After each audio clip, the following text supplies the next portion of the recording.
Alright, I'm back. So this worked out really well. Actually way better than I expected.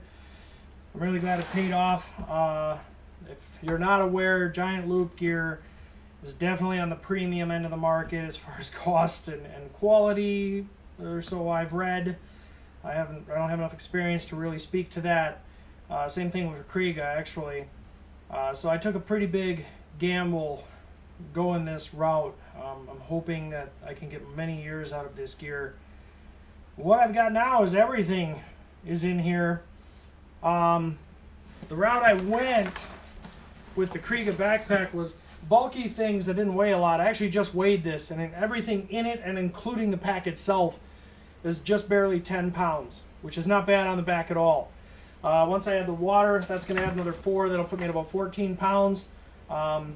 I've tested this with gallon jugs of water to see how it carried. It actually carries pretty well, right on up to 25 pounds, no problem. I wouldn't necessarily always want to be at that far up, but what it's got in it now isn't even going to feel like anything. These 2 external pouches are not waterproof. They're water resistant, but the internal main section is completely waterproof. It has a liner. So what I did is I put my rain gear out here, which could effectively be a little bit wet, but this gives me very quick access to my rain gear, which is great. I took my shoes, which are kind of a pain to deal with, and they're actually in the bottom of the main section. And then inside of here I have some of the thermal layers that I don't ever want to get wet, such as the liner for my jacket. There's still a lot of room in here. The compression straps are pulled down, and it's got a lot more volume, but when you add that volume, it also pulls it away from your back and puts it in areas that might not be as comfortable. There's still actually a lot of room available in the Giant Loop saddlebag as well. I was just distributing my weight to see how it would feel and how things would be laid out. There's a lot of volume in here. This thing is fantastic. I'm a big fan. Also, the tank bag helps to take some of those critical items and move them right into readily accessible. So this map would actually, I just probably put it inside the clear top. Also in the Diablo tank bag, we've got our electronics, our first aid, our TP, our snacks, the spot, headlamp, multi-tool, earplugs, and again, this is all waterproof. The bag itself is actually quite waterproof, but there's also a liner that comes with it, so there's just a really nice setup for holding that gear, and it's not very tall. So when you're riding off-road standing up, that tank bag won't lift into your torso, which I've had a problem with larger tank bags in the past. This bad boy here is all of the miscellaneous extra spare parts and some tools, although the bulk of the heaviest tools are actually way down here in the legs. That'll be way down alongside the bike. So this is actually not too terribly heavy. It should be just fine sitting on the back fender, which will kind of be, when this is in position, this will actually be sitting about here. Should be completely out of the way. And I have test fit that on the bike, not loaded, but with just the air bladders actually filled up to give it the volume and positioned it, and I think I'm going to be good there. So that's about my only thing left to test. So I have a lot of extra space available here, which is really great because I'm actually confident by shifting a few things around. If it's really hot one day and I just want to ride in my jersey, or just my jersey and maybe a chest protector, I could take the entire jacket and fit it inside this bag as well.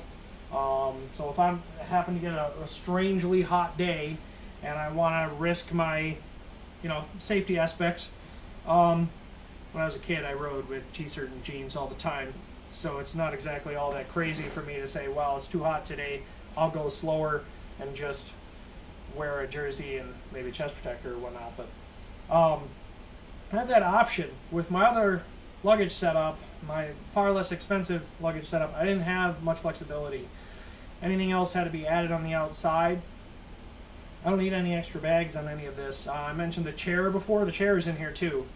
Pretty much everything. So I have enough space now where I could add 6 days of underwear, socks, shirts, an emergency another pair of gloves, no problem, and I'm not even at the point where I'm worried about volume, and it should all actually carry better on the bike. I'll have to actually test this out and make sure I'm good with it, but like I said, it only weighs like 10 pounds right now, so if it was just like this, I don't think it's even going to affect me being on my back. It's just the voluminous things that, you know, don't pack down as well, but that tend to be very light.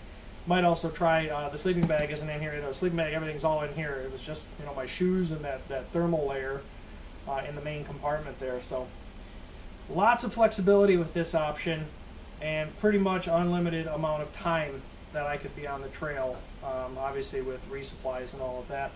But I have enough clothes here after 5 days, 6 days, 8 days, whatever. I could stop at a laundromat, wash all of my clothes while just wearing my jacket, my motorcycle pants, and then I'd be good to go again and keep on rolling. So pretty happy with this setup. Hoping maybe it can help some people just wondering, hey, how much space do I need? This is for an extreme scenario. This is bringing, if you remove, most people don't bring extra tubes for both. Sometimes they'll bring one or none, just patch kits. That's a lot of volume gone. If you take away the mid thermal layers, so if you're riding when it's at least, you know, going to be 50 at night, even 40 at night, you'd be fine, and quite frankly. But if you're riding and it's going to be 60 plus degrees Fahrenheit, take away those two mid layers and there's quite frankly too much space here. You could almost get away with dropping this or dropping this and not even needing them, especially the tank bag, because some of the critical items can be up in the tank bag.